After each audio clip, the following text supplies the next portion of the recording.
Почитувани граѓани, почитувани медиуми. Помина половина година, се уште фондот за иновации, криминални иновации е непресушен извор на скандали. Фондот за криминални иновации на СДСМ пред половина година успеа да испумпа околу 10 милиони евра пари на граѓаните. Деноеве во медиумите повторно гледаме дека се уште излегуваат на површина матните сделки од Фондот за криминални иновации.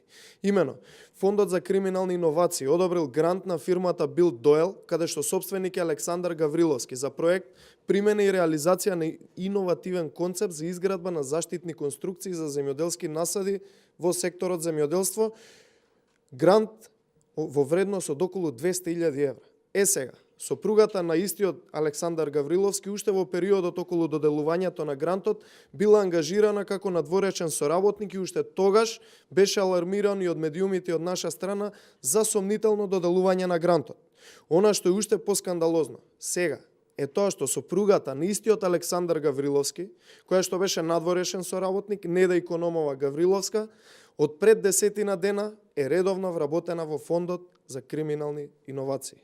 Од тука се постава прашањето, дали имало и кој бил договорот за вработување на сопругата на Александар Гавриловски?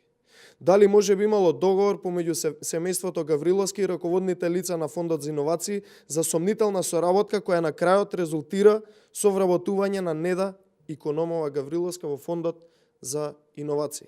Ова се прашања кои мора да ги дознае јавноста, бидејќи над 200.000 граѓани се невработени и чекаат да најдат работа и се на работ на екзистенцијата.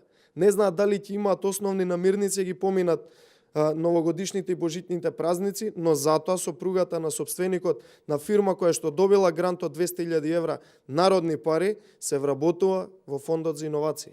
Ова е само уште еден показател дека владата на СДСМ не ја интересираат граѓаните, не ја интересираат единствено личните интереси. Ова е само уште еден показател дека воопшто не има гајле за граѓаните. За ова мора да има оставки од морални и секакви други причини. Одамна се поминати сите граници, за сите овие криминални иновации еден ден ќе се одговара. Да не заборавиме дека еден ден ќе има независно судство и сите ќе бидат изведени пред лицето на правдата. Благодарам.